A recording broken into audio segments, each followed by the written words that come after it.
सबको जय मसीह की। हम परमेश्वर का धन्यवाद करते हैं एक बार फिर से कि प्रभु हमें इस सत्र में लेकर के आए, इस सेशन में लेकर के आए। भैया मैं यहीं पर रहूँगी, वहाँ से ना मुझे सारे नज़र नहीं आते, इसलिए मैं यहीं पे रहूँगी। वो मेरी हाइट के अकॉर्डिंगली थोड़ा ज़्यादा ऊंचा है। तो हम प्रभु का धन्यवाद करते हैं कि परमेश्वर हमें एक बार फिर से अपनी हजूरी में लाया और ये तीसरा सत्र है। प्रभु हमें इस समय तक भी लेकर के आए। वचन में लिखा है कि बुलाए हुए बहुत हैं, पर जोर से बोले, बुलाए हुए बहुत हैं।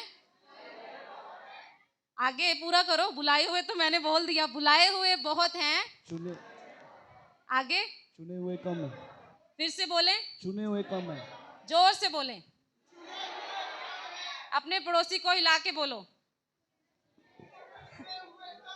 चुने हुए कम हैं। अभी यहाँ पर सुबह से बहुत से लोग थे, पर अभी उतने नहीं हैं। कुछ लोग चले गए, कुछ लोग चले गए। बुलाए हुए बहुत हैं, पर चुने हुए थोड़े हैं, जिनको परमेश्वर ने चुना है।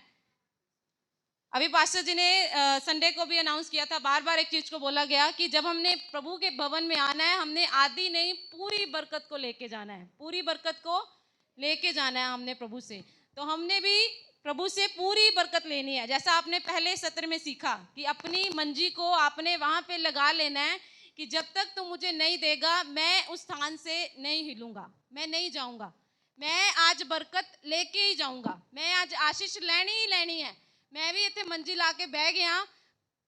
कई बहनें कुर्सियों पे बैठी हैं, आप भी प्रभु से कहो, प्रभु मैं इतने कुर्सी ला के बह गई ते मैं ताई जाऊंगी जे तू बरकत देगा। आमीन।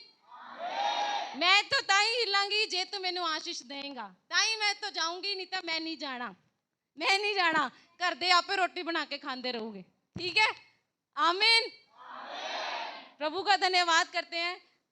हम चलते हैं अपने वचन की ओर, जो प्रभु ने मेरे मन में डाला। हम सब मिल करके सीखेंगे। मैं यहाँ पर कुछ सिखाने नहीं आई, मैं आपके साथ सीखने आई हूँ। हम सब मिल करके सीखेंगे। पर एक बात मैं आपसे कहना चाहती हूँ, जब मैं यहाँ पे खड़ी हूँ, आप मुझे मत देखें, आप ये मत देखें कि मैं कौन हूँ, मैं क्या सिखाऊंगी। आप सिर्फ एक बात को देखें कि प्रभु का आत्मा आपसे बात करेगा। कौन बात करेगा? प्रभु का आत्मा, पवित्र आत्मा स्वयं आपसे बात करेगा। यदि आप मुझे देखोगे, बाहरी रूप को देखोगे, तो आप प्रभु से कुछ भी नहीं हासिल कर सकोगे, आप परमेश्वर से कुछ भी नहीं ले सकते। पर यदि आप वचन को कैच करोगे, यदि आप आत्मा को कैच करोगे, तो आत्मा से आप भर जाओगे। आमीन। प्रभु का आत्मा आपसे बात करेगा। तो मैं आपसे रिक्वेस्ट करना चाहती हूँ, विनती करना चाहती हूँ कि आप मुझे मत देखें, आप प्रभु को देखें। आप अपनी नजरों को परमेश्वर की तरफ लगाएं और प्रभु से रिसीव करें, प्रभु से लें। प्रभु आपको क्या देना चाहते हैं, प्रभु आज आपसे क्या बात करना चाहते हैं। अब हम तीसरे सत्र में हैं। मैं आपसे कहना चाहती हूँ कि आप सब, हम सब एक युद्ध में हैं। हम सब एक, दोबारा से कहें, हम सब एक युद्ध में हैं। एक लड़ाई चल रही है। क्या चल रही है? एक लड़ाई चल रही है। अब कितने लोग तो हैरान होंगे, सुबह से हम इतना यहाँ पर बैठे हैं, इतना कुछ सुना, प्रभु से इतना कुछ पाया, अभी भी लड़ाई चल रही है, अभी भी लड़ाई चल रही है। ऐसी कौन सी लड़ाई है जो खत्म ही नहीं हो रही है, जो खत्म होने का नाम ही नहीं ले रही? अभी भी लड़ाई चल रही है। भाई रवि, आप 1 मिनट के लिए आगे आएंगे?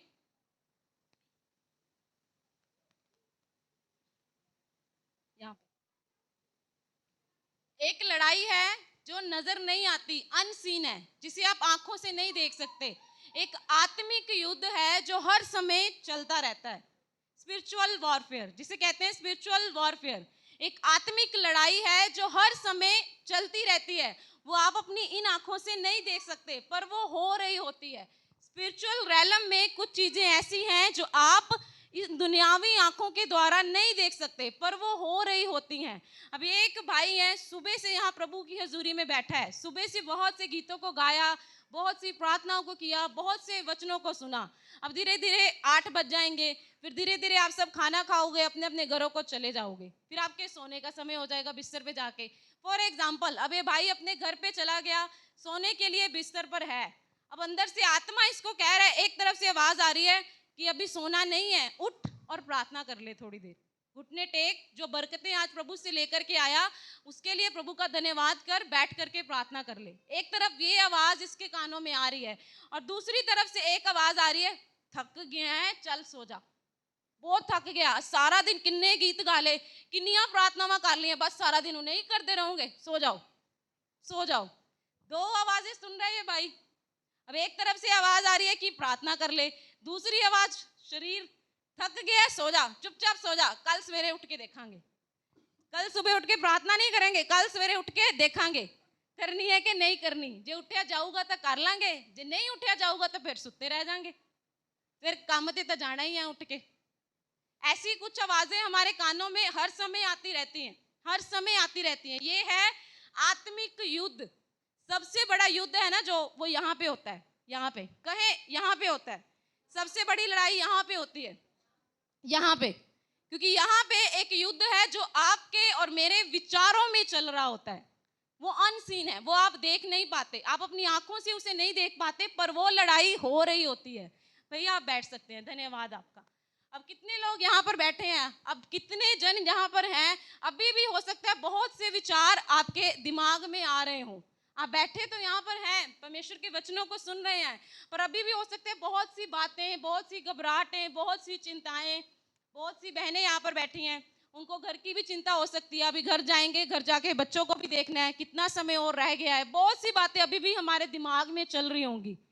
पर कई बार हमें जरूरत होती है, हर समय आप सिर्फ वेट नहीं कर सकते बैठे रह के कि प्रभु का दास आएगा, मेरे सर पे हाथ रखेगा, प्रार्थना करेगा तो मैं चंगा होऊंगा। नो, ऐसा नहीं है। आप खुद भी अपने लिए प्रार्थना कर सकते हैं।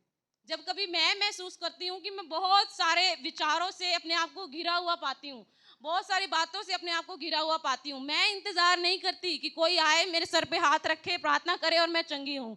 मैं खुद अपने सर पे हाथ रखती हूँ और मैं कमांड करती हूँ कि यीशु मसीह के नाम से हर वो थॉट जो सैटनिक है, जो शैतान की ओर से है, जो परमेश्वर की ओर से नहीं है, मैं उसे रद्द करती हूँ, मैं उसे कैंसिल करती हूँ, उसे अभी इसी समय निकलने की आज्ञा देती हूँ। मैं उसी समय खुद अपने लिए प्रार्थना करती हूँ। ये सब अधिकार परमेश्वर ने आपको भी दिए हैं, आप भी ऐसा कर सकते हैं, आप भी अपने लिए प्रार्थना कर सकते हैं उसी समय जब आपको लगे कि बहुत सी बातें, बहुत सी चिंताएं मेरे मन में आ रही हैं और ये मुझे प्रभु के पास जाने से, उसकी उपस्थिति में जाने से, प्रार्थना करने से, वचन पढ़ने से रोक रही हैं। उसी समय आप उन्हें कैंसिल करो, उसी समय आप उसे रद्द करो। जब आज कितने सारे लोग खड़े हुए थे जिन्हें प्रार्थना करते हुए नींद आती है, सुस्ती का आत्मा जिन्हें तंग करता है, अब वेट मत करते रहो कि कोई आएगा, कोई आएगा, कोई आएगा। प्रभु अपने दास से बात करेगा, प्रभु अपने दास से जरूर बात करेगा, पर आपके पास अथॉरिटी है, आप उसे डांटो। जब आपको नींद आ रही है, आप उसे अधिकार से डांटो कि मैं तुझे यीशु के नाम से आज्ञा देता हूं, इसी समय मेरे शरीर को छोड़ के जा। वचन में लिखा है कि आत्मा तैयार है पर शरीर दुर्बल है। आपका आत्मा तैयार है पर शरीर दुर्बल है। आत्मा आपकी तैयार है। सुबह से 3 दिनों से, इनफैक्ट मैं सुबह से नहीं बोलूंगी, 3 दिनों से हम सब उपवास प्रार्थना में हैं। हम सब 3 दिनों से उपवास प्रार्थना में हैं। 3 दिन से हमने परमेश्वर की उपस्थिति में बहुत कुछ सीखा। आप सब ने अपनी अपनी पर्सनल प्रेयर भी जरूर की होगी, मैं ऐसा मानती हूँ। मुझे नहीं पता आपने की या नहीं की, पर अगर 3 दिन आप उपवास में रहे हो तो आपने थोड़ा बहुत समय तो प्रभु को जरूर दिया होगा। इन 3 दिनों में आपने कुछ प्रार्थना तो की होगी, और यदि आपने प्रभु को वो समय दिया, आप प्रभु के पास गए हो, तो इन 3 दिनों में परमेश्वर के साथ आपका एक रिश्ता भी बना है, आपका एक रिश्ता बना है। तो अब ये मत भूलो कि शैतान आपसे पंगा नहीं लेगा। अब ये मत सोचो कि शैतान आपसे पंगा नहीं लेगा। उसकी लड़ाई किसी और से नहीं है, उसकी लड़ाई आपके साथ ही है, मेरे साथ ही है, उसकी लड़ाई हमारे साथ ही है। इसीलिए मैंने कहा कि हम एक युद्ध में हैं, हम एक युद्ध में हैं। एक वॉरफेयर है जो चल रहा है पर हमें नजर नहीं आ रहा, हम अपनी आंखों से नहीं देख सकते। आए मेरे साथ एक वचन को निकालें, इफिसियों की पत्री उसका 6 अध्याय, इफिसियों की पत्री उसका 6 अध्याय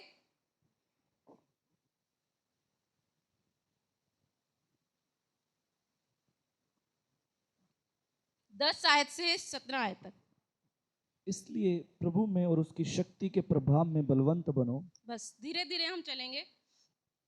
इसलिए प्रभु में और उसकी शक्ति के प्रभाव में बलवंत बनो।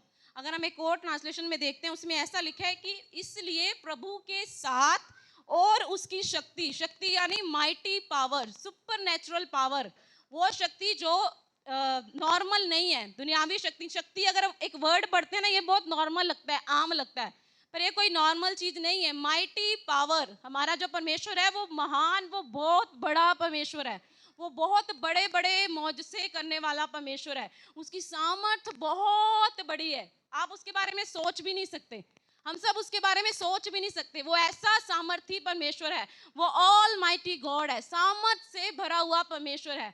वचन कहते हैं कि इसलिए प्रभु के साथ और उसकी शक्ति के प्रभाव में क्या बनना है, हमें बलवंत बनना है, मजबूत बनना है।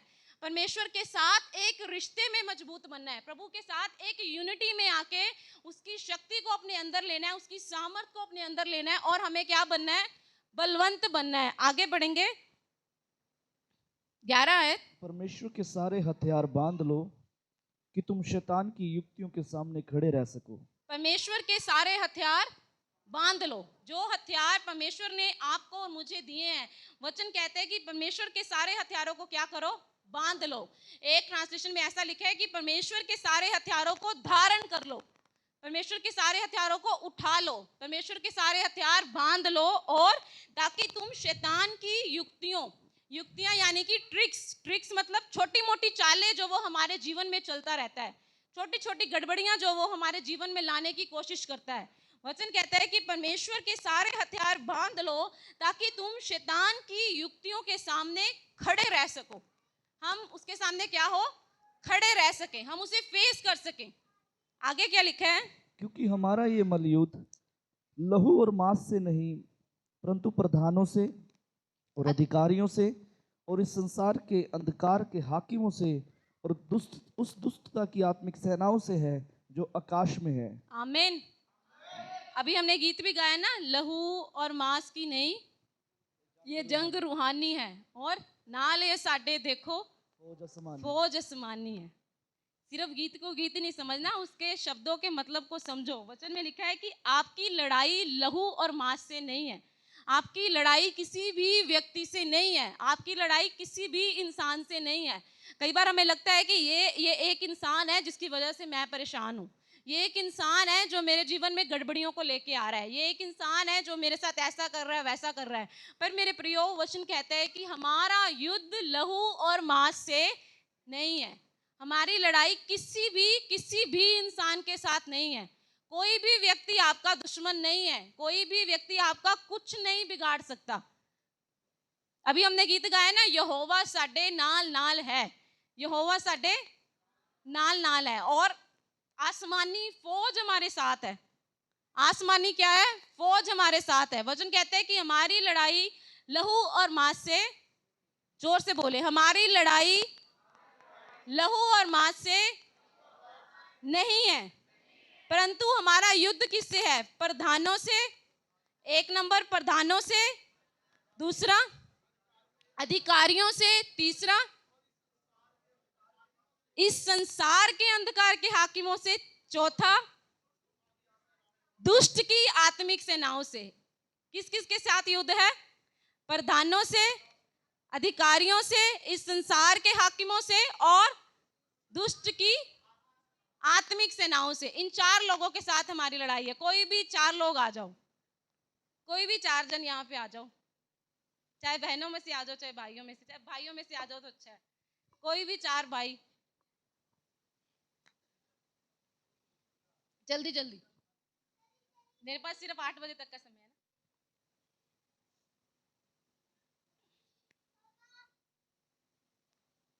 चार या तो बहनें ही हो जाओ या 4 भाई ही हो जाओ।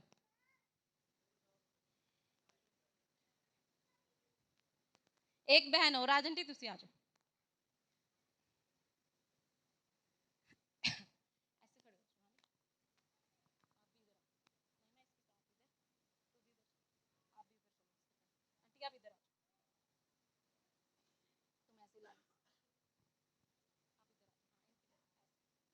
अभी हमने 4 चीजें पढ़ी ना जिसके साथ हमारी लड़ाई है। कौन कौन है पास्टर जी, प्लीज। क्योंकि हमारा ये मल युद्ध लहू और मांस से नहीं परंतु प्रधानों से, ये है प्रधानों से और अधिकारियों से और इस संसार के अंधकार के हाकिमों से, इस संसार के अंधकार के हाकिम और उस दुष्टता की आत्मिक सेनाओं से। दुष्ट की आत्मिक सेनाओं से। इन सब के साथ युद्ध है आंटी जी का। समझ पा रहे हैं? इन सब के साथ किसकी लड़ाई चल रही है? इनकी। परमेश्वर की बेटी की लड़ाई इन सब के साथ चल रही है। अब लड़ाई जीतेंगे कैसे? अब ये चारों इन पर हावी हो रहे हैं। हावी हो जाओ, गिराना नहीं है पर उनको इतना ध्यान रखना है। चारों इन पे हावी हो जाओ। अब करो, हाँ, पकड़ो पकड़ो इनको। अब ये चारों इनके ऊपर क्या है? हावी हो चुके हैं। क्योंकि एक युद्ध चल रहा है, नजर नहीं आ रहा पर एक लड़ाई चल रही है। ये मैं आपको दिखा रही हूँ एग्जाम्पल देके, पर ये वो लड़ाई है जो आप अपनी इन आंखों से नहीं देख सकते। आपको ये लड़ाई नजर नहीं आती पर हो रही होती है, सच में हो रही होती है। मेरा विश्वास कीजिए कि ये लड़ाई चल रही होती है, क्योंकि वचन में लिखा है ये युद्ध चल रहा होता है। आप देख नहीं सकते पर चल रहा होता है। ये चार चीजें इनके ऊपर हावी हो रही हैं। आगे देखते हैं कि वचन क्या कहता है। पास्टर जी आगे पढ़ दीजिए, आप ऐसे ही रहेंगे। इसलिए परमेश्वर के सारे हथियार बांध लो कि आगे? तुम बुरे दिनों में सामना कर सको और सब कुछ पूरा करके स्थिर रह सको। इसलिए परमेश्वर के सारे हथियार बांध लो कि तुम बुरे दिनों में सामना कर सको और सब कुछ पूरा करके स्थिर रह सको। इंग्लिश के एक अनुवाद में इसे इस तरह लिखा है, इसलिए अभी अभी तुम परमेश्वर के सारे हथियार बांध लो। वेट मत करो कि गलत समय आएगा, परिस्थितियां उल्टी पुल्टी होंगी, हम चिंताओं में परेशानियों में घिरेंगे, फिर ही हथियारों को उठाएंगे। उस चीज का इंतजार मत करो। वचन कहता है कि अभी इसी समय आप क्या करो? परमेश्वर के हथियारों को बांध लो, परमेश्वर के हथियारों को उठा लो, ताकि जब बुरे दिन आए तब तुम क्या कर सको? सामना कर सको उसका, और सब कुछ पूरा करके स्थिर रह सको, खड़े रह सको। शैतान तुम्हें गिराने ना पाए, तुम खड़े रह सको। चाहे वो कितने भी तीर चलाए, कितनी भी युक्तियां लेकर के आए, पर तुम उसका सामना कर सको। आगे लिखा है, इसलिए सत्य से अपनी कमर कसकर। क्या करना है? जोर से बोले। पहला हथियार क्या करना है? सत्य से अपनी कमर कसकर। अभी आंटी जी को करना जरूरी है, क्योंकि उन्होंने इन चार चीजों से छुटकारा पाना है। ये चार लोग इनके ऊपर हावी हो चुके हैं। सबसे पहले क्या करना है? सत्य से कमर कसना है। सत्य से क्या करना है? जोर से बोलेंगे, सत्य से सत कमर कसना है। दूसरा, धार्मिकता की झिलम पहनकर। धार्मिकता हिंदी में दिया गया, पर अगर हम इंग्लिश बाइबल में देखें उसमें वर्ड यूज किया गया राइचियसनेस। राइचियसनेस, राइचियसनेस का मतलब है परमेश्वर के साथ सही होना। यस। राइचियसनेस का मतलब है परमेश्वर के साथ सही होना, एक सही रिश्ता आपका और मेरा परमेश्वर के साथ होना, वो होता है धार्मिकता। वचन में लिखा है धार्मिकता की क्या करना है? झिलम पहननी है। अब दूसरी चीज क्या चाहिए इनको?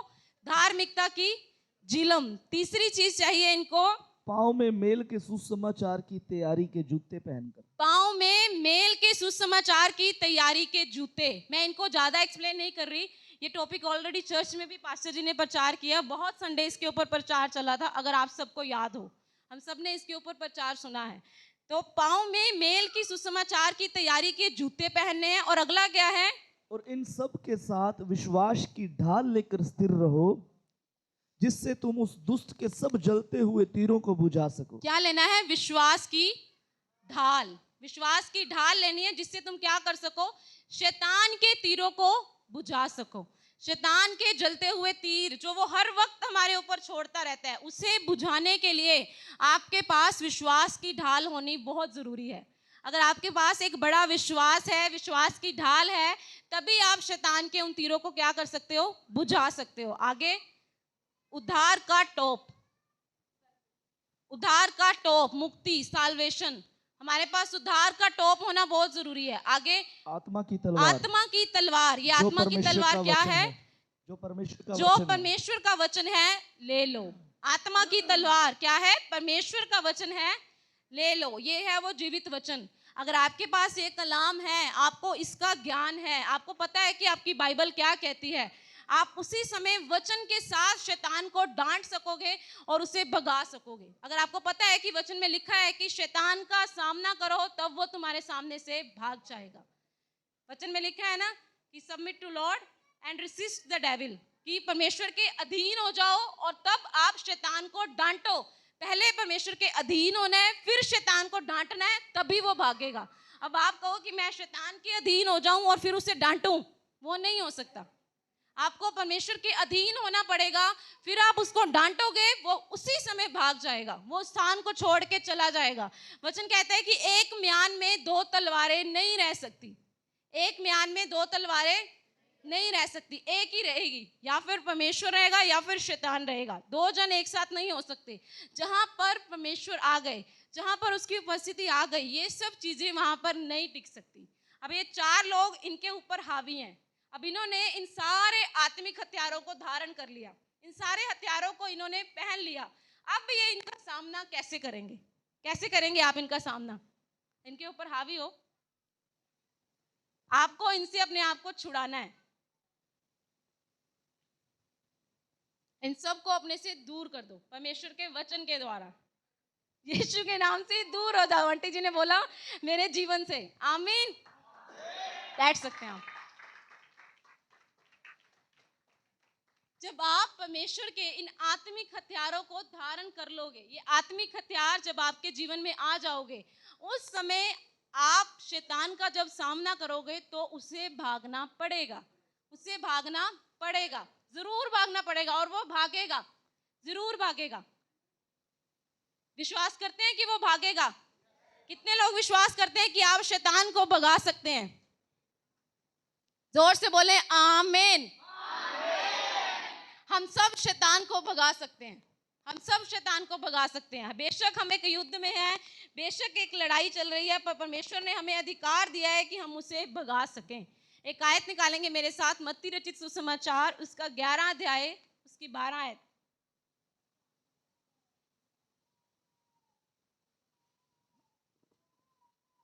यूहन्ना बपतिस्मा देने वाले के दिनों में से अब तक स्वर्ग के राज्य में बलपूर्वक प्रवेश होता रहा है और बलवान उसे छीन लेते हैं। इसका क्या अर्थ समझते हैं आप सब? पढ़ा होगा हम सब ने, कुछ भी जो आपको समझ आया आप मुझे बताओ। एक बार फिर से पढ़ दें, ध्यान से सुने। यूहन्ना बपतिस्मा देने वालों के दिनों से अब तक स्वर्ग के राज्य में बलपूर्वक प्रवेश होता रहा है और बलवान उसे छीन लेता है। बात कीजिए, मैं आपसे पूछ रही हूँ, आपको क्या लगता है इसका अर्थ क्या है? बताइए, क्या है इसका अर्थ? इस आयत को पढ़ के हम क्या समझते हैं? कुछ थोड़ा बहुत समझ आया हो? कुछ भी समझ आया आप बोल सकते हैं। शिवानी, कुछ समझ आया?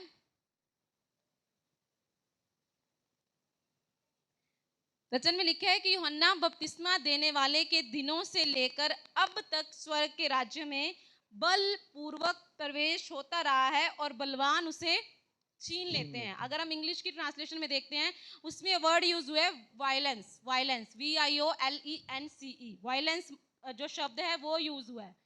इसका मतलब ये नहीं है बलपूर्वक प्रवेश हुए कि कोई लड़ाई, कोई युद्ध चला, बहुत सारे हथियार लेके लड़ाई की गई और फिर स्वर्ग में एंट्री मिली उनको। इसका अर्थ ये नहीं है।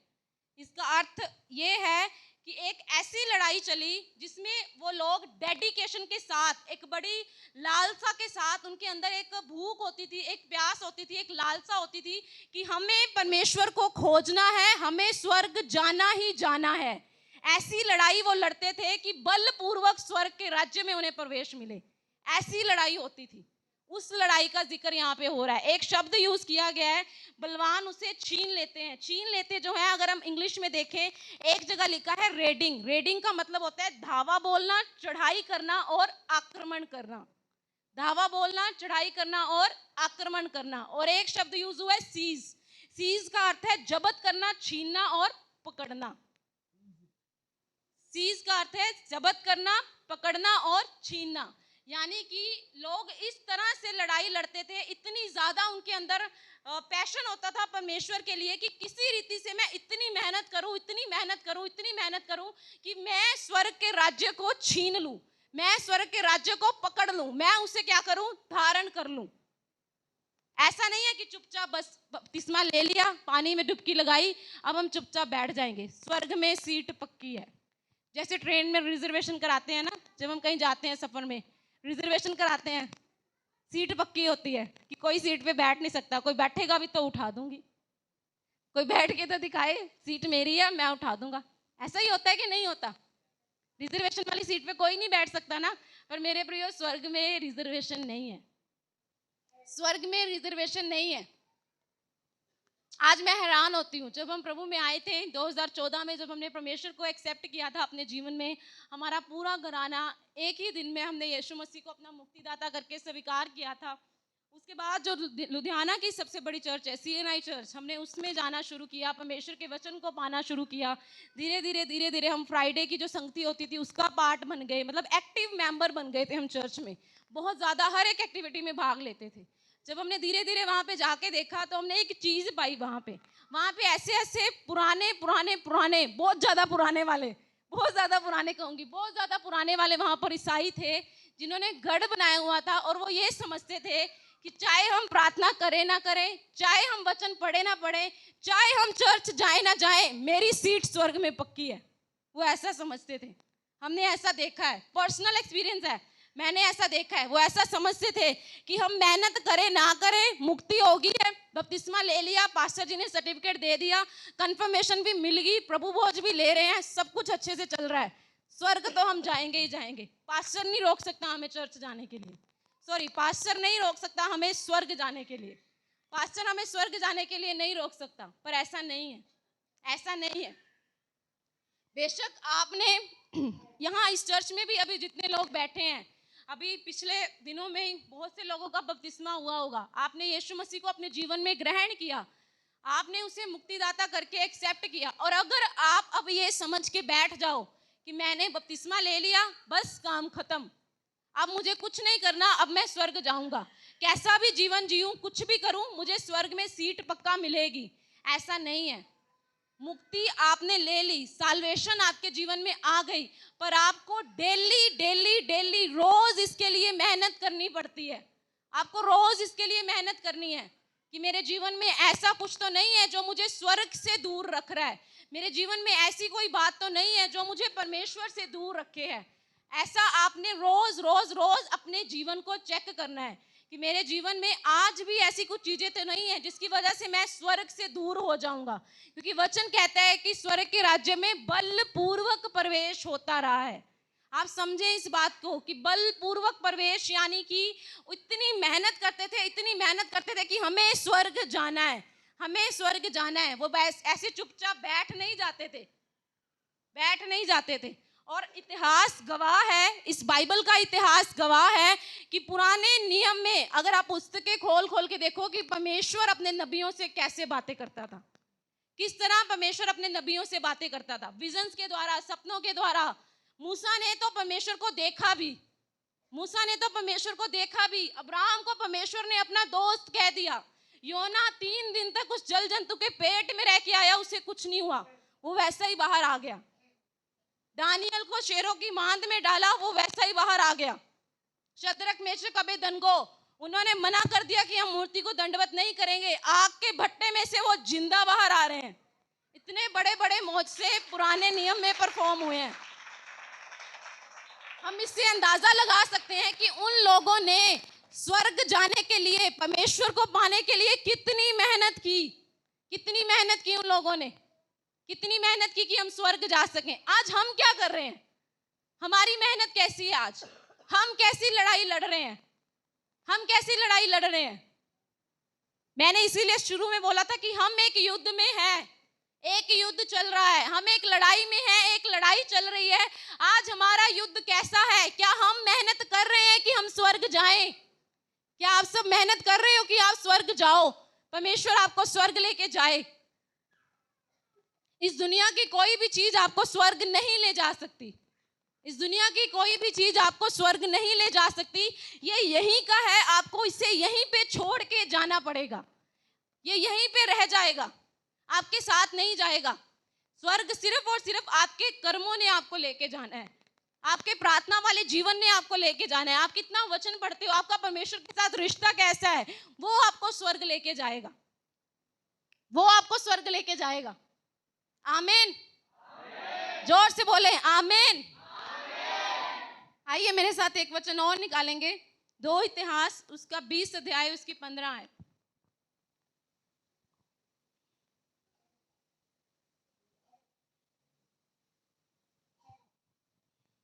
तब वह कहने लगा, हे सभी यहूदियों, हे यरूशलेम के रहने वालों, हे राजा यहोशापात, तुम ध्यान दो। तुम यहोवा तुमसे यूं कहता है, तुम इस बड़ी भीड़ से मत डरो, तुम्हारा मन कच्चा ना हो, क्योंकि युद्ध तुम्हारा नहीं परमेश्वर का है। आमीन। आमीन। जोर से बोलें आमीन। आमीन। इस वचन के ऊपर भी चर्च में ऑलरेडी प्रचार हो चुका है। हम सब ने इसके ऊपर पास्टर जी के द्वारा एक मैसेज सुना हुआ है। जब यहोशापात लड़ाई के लिए जाता है, बहुत सारे लोग आके उस पर चढ़ाई करते हैं, उसको ये खबर मिलती है कि उन लोगों ने मेरे ऊपर चढ़ाई कर ली है। वो उसी समय इधर उधर नहीं भागता मदद के लिए, वो परमेश्वर के पास भागता है। वो परमेश्वर के सम्मुख अपने घुटनों को टेकता है, परमेश्वर की दुहाई देता है कि परमेश्वर तूने अपने लोगों को अब तक बचाया है। जब जब उन्होंने तेरी दुहाई दी, तब तब तूने सुना और तूने उन्हें छुटकारा दिया है। क्या अब तू हमें इनके हाथों में कर देगा? क्या ये लोग अब हमें नष्ट कर देंगे, हम मर जाएंगे? वो इस रीति से परमेश्वर के सम्मुख प्रार्थना करता है। तब परमेश्वर का वचन उसके पास पहुंचता है कि तुम इस बड़ी भीड़ से मत डरो और तुम्हारा मन कच्चा ना हो। तुम इस बड़ी भीड़ से मत डरो और तुम्हारा मन कच्चा ना हो, क्योंकि युद्ध तुम्हारा नहीं परमेश्वर का है। युद्ध तुम्हारा नहीं परमेश्वर का है। इंग्लिश में इसे कहते हैं battle belongs to the Lord. Yes. युद्ध जो है वो परमेश्वर का है। युद्ध किसका है? परमेश्वर का है। बेशक हम सब एक युद्ध में हैं, पर मेरे प्रियो परमेश्वर आपसे कहते हैं कि युद्ध आपका नहीं है, युद्ध परमेश्वर का है। आमीन। युद्ध परमेश्वर का है आमीन। और परमेश्वर ही है जो विजय देता है। वो घोड़ों और रथों से विजय नहीं देता, वो घोड़ों और रथों से विजय नहीं देता, वो हथियारों से विजय नहीं देता, वो मंत्रियों से विजय नहीं देता, वो राजाओं से विजय नहीं देता, क्योंकि वो राजाओं का राजा है। परमेश्वर अपनी माइटी पावर के द्वारा जीत दिलाता है। आमीन। वो सर्वशक्तिमान परमेश्वर है और वो अपनी सामर्थ के साथ जय देता है। हालेलुया। आमीन। जब परमेश्वर आपके जीवन में मौजूद है, परमेश्वर की उपस्थिति जब आपके जीवन में है, मेरे प्रियो, जय आपकी है। आपको जीतने से कोई नहीं रोक सकता। आपको जीतने से कोई नहीं रोक सकता। कहे, मुझे जीतने से कोई नहीं रोक सकता। मुझे जीतने से कोई नहीं रोक सकता। एक बार फिर से कहे, जोर से कहे, मुझे जीतने से कोई नहीं रोक सकता। आमीन। एक वचन और निकालेंगे, पहला सैमुएल उसका 17 अध्याय 47 वर्स।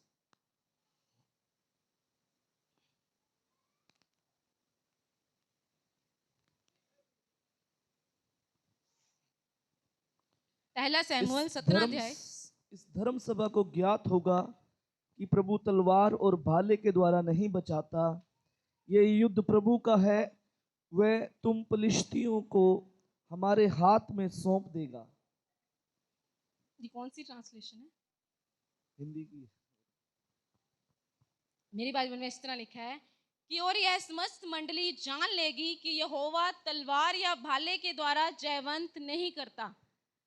यहोवा तलवार या भाले के द्वारा जयवंत नहीं करता, इसलिए कि संग्राम तो यहोवा का है और वही तुम्हें हमारे हाथ में कर देगा। अगर हम इस वचन को पढ़ते हैं पूरा, यहाँ पर दाऊद और गोलियत का जिक्र हो रहा है। गोलियत ने जब उन लोगों के ऊपर चढ़ाई की थी, उन लोगों को मारने के लिए, उस समय दाऊद ने कहा था कि मैं जाऊंगा और मैं उसे मार गिराऊंगा। और एक बात जो यहाँ पर देखने को मिलती है, बड़ी मुझे भी बहुत अच्छी लगती है, अगर हम ऊपर से इसको थोड़ा पढ़ें,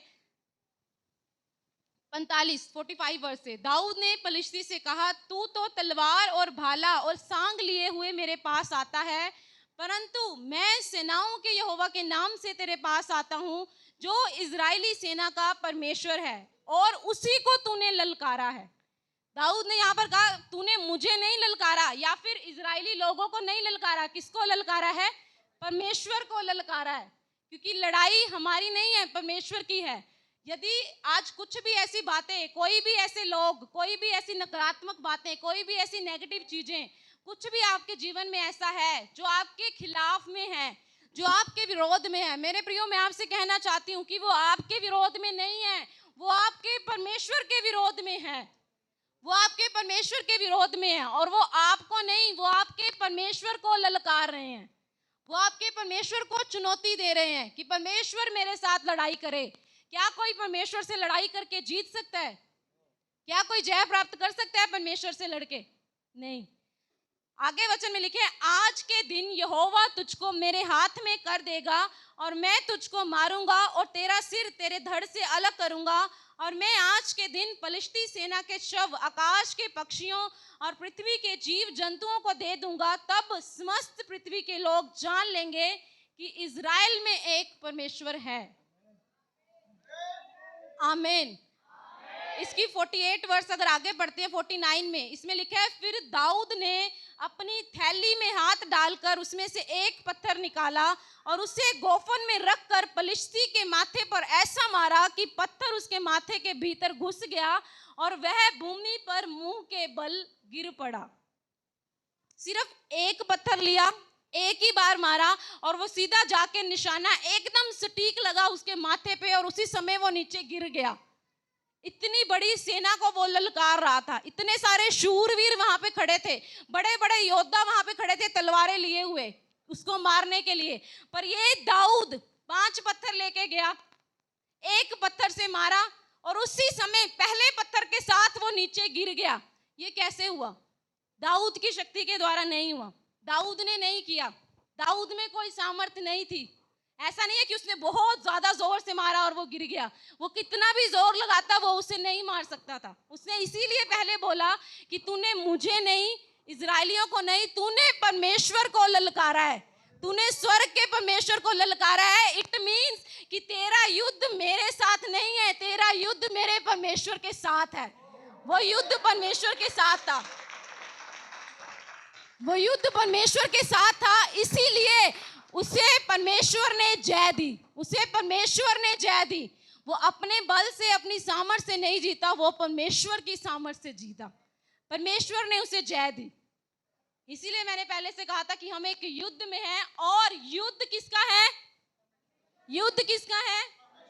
परमेश्वर का है। हमें इस युद्ध में खड़े रहने के लिए, बने रहने के लिए, डटे रहने के लिए और शैतान का सामना करने के लिए आत्मा के हथियारों का होना हमारे पास जरूरी है। हमारे पास आत्मा के हथियारों का होना जरूरी है। यदि आपके पास आत्मा के हथियार हैं, आप उसका सामना करोगे, आप परमेश्वर के अधीन होगे और आप शैतान को डांटोगे, उसी समय उसे जाना पड़ेगा, उसे उस स्थान को छोड़ना पड़ेगा, क्योंकि आप परमेश्वर के बेटा बेटियां हो, आपके पास अथॉरिटी है, आपके पास अधिकार है। परमेश्वर ने आपको वो स्वर्ग की कुंजियां दी हैं, परमेश्वर ने आपको वो स्वर्गीय अधिकार दिया है कि जो कुछ तुम यहाँ पे बांधोगे वो स्वर्ग में भी बंधेगा, जो कुछ तुम यहाँ पे खोलोगे वो स्वर्ग में खुलेगा। परमेश्वर ने आपको अधिकार दिया है, अपने अधिकार को समझो। अभी फर्स्ट सेशन में पास्टर जी ने एक बात बोली थी, मुझे बड़ी अच्छी लगी कि जोइना कैसे यहाँ पे घूम रही है, उसको पता है कि मेरा बाप यहाँ पे है, कोई मेरा कुछ नहीं बिगाड़ सकता।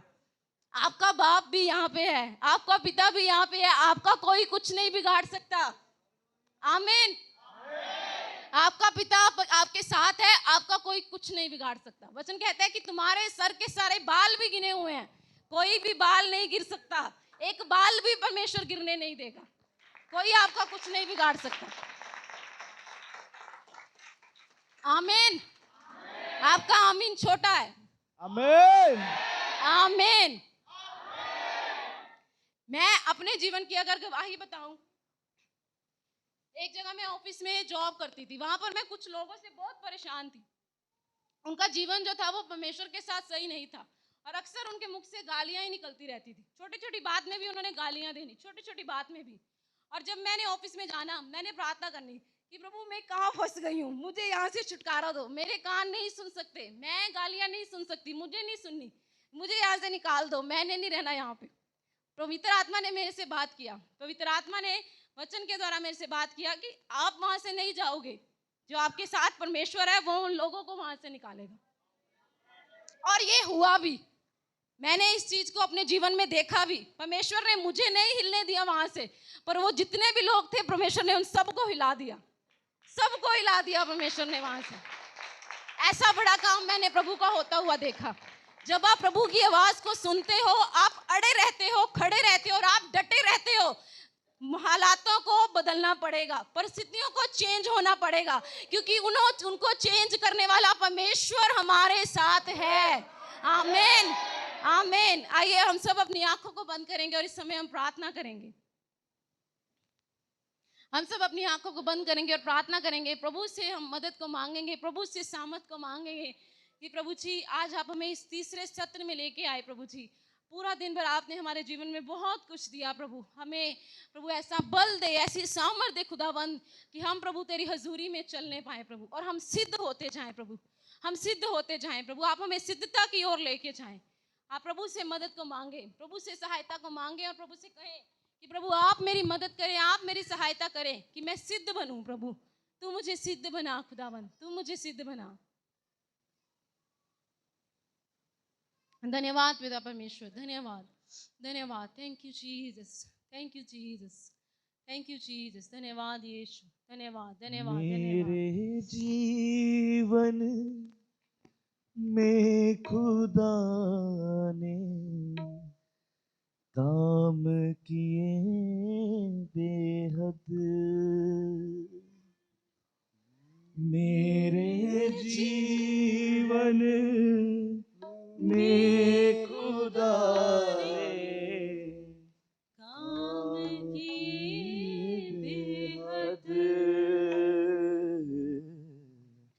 नूर चमकता अपने खुदा का, नूर चमकता अपने खुदा का। मैंने देखा है प्यार भरा दिल पाक खुदा का, प्यार भरा दिल पाक खुदा। मैं